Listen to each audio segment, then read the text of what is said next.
Hello great people, welcome back to our channel. We are so excited to have you again. Some few days ago, it was reported that Ojuzo Kalu visited Nnamdi Kanu, which he also claimed that he actually went there. And after the visit, there were a lot of reaction by Ndibos, most especially IPOP members. And Imapafo came out to tell Ojuzo Kalu that in the event of anything happening to their leader, that he will be held responsible. And just yesterday, if you check our feed, you're going to see the news. Nnamdi Kanu's brother and even the lead counsel of Nnamdi Kanu came out with a report that ill or inhuman treatment has been meted out to Kanu. He has been starved for almost a day plus, and also all the blood sample taken from him for medical tests, he has not seen the medical report, which for them is obviously wrong. It's totally wrong. And for the medical issue, I think that's the first of its kind. It has never happened like that and all of that. And after that, there had been a lot of grapevine going around the media, and one of it, which Kalu has responded to, talking about the chief whip of the Senate, has responded to, is a case where they said that actually he is behind all that is happening to Nnamdi Kanu now. It's a serious allegation, and he has decided to respond to it, and that's what we're going to be looking at in a jiffy.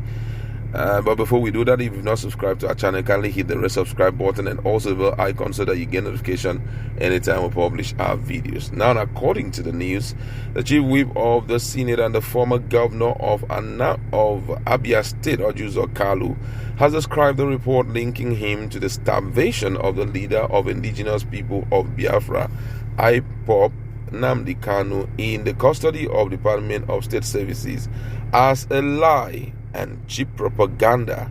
This is coming after the family of IPOP leader accused the secret police of denying their son food in their custody. Nnamdi Kanu brother Prince Kanu had reported that his brother has been starved in DSS custody, that they've denied him also his medical report after taking his blood more than 21 times. Kalu, in his reaction to the report, charged people to disregard the lie launched to create hatred between him and his brother. According to the word of Kalu, talking about the chief whip of the Senate, he said, "A friend said the statement below is being circulated on social media, and I urge you to please ignore it as it's a big fat lie and cheap propaganda. The circulating lie says that when Senator Ojuzo Kalu visited DSS and Nnamdi Kanu, he told the DSS to stop giving Nnamdi Kanu food, and Nnamdi Kanu has been living without food since then. My brief take is that there is nothing one would do that people won't talk about it. If you don't visit, they will blame you for not visiting. If you visit, they will still blame you. But most sympathetic to me is those that believe and propagate any cock and bull story. If the agenda is to create hatred between me and my brothers, it's a waste of time, because my people love me and I love them too. I will always respond to hate with love." Recall that the former governor of Abia State had visited Kanu at the DSS detention last week. It's quite a mature way of reacting to issues, because don't forget that this man we're talking about also is currently nursing, an idea that's nursing presidential ambition, and everyone will want to take advantage. Politicians who are opposition or who are also intending to go for that position will not stop at taking advantage of any info that will kind of well the people against him. You understand? I don't know what his discussion was like, and I don't know what he said to DSS. and what his interaction has been both in the secret and in the open, because at least we have someone who sees both in the open and in the secret, and will also judge all men according to their deeds, and that is God.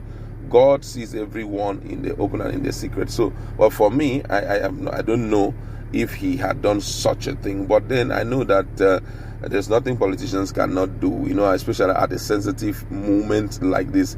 If they see any loophole to capitalize on to ensure that they weld the people against you, they will go as much as they can to ensure that they concretize it and also bring up the people, against you. So, but right now, what he is saying is that he doesn't know anything about it. It's a big fat lie that there is no truth in it. But then let's just look at the reactions of Nigerians in this respect, because most people have reacted to it. Let's look at it in a jiffy. The first person in the list here says, "This is coming at a wrong time. Nobody can tell what he did. Why is it that all this while Nnamdi Kanu was getting fair treatment from DSS, but immediately he went there? This is happening. God knows everything." Another person here says, "This is a coincidence, I would say. I don't think a man of repute like Senator Kanu can stoop that low to well up crisis against his fellow brother. But the truth is, anything can happen in the war." Another person here says, "This is always what the enemies of Ndibos will do, especially when they see that there is chaos between the Ndibo. They will cook up stories to make sure that we fight among themselves. I think it is high time Ndibos need to learn this strong lesson. And that lesson is that nobody truly loves us, and we must learn to love ourselves." Another person here says, "This was expected. I cannot trust anyone who is working with this current government. Why I tend to believe what the people are saying is because Kalu is not a friend of IPOP, and also Kalu is a top friend of the Fulani government. So as such, just anything can happen to secure for him the ambition of 2023. But I know that if he has done such, it will never be a good ambition for him." I don't know what this person said. This one here says, "Serious issues always whenever Kalu is involved. I knew that this will come out at a time like this. But however, let's wait to see God judge him aright if truly he's behind this." Now one says, "Yes, nothing can hide forever. If it is the chief whip of the Senate that is behind it, one day the cat will be let out of the bag.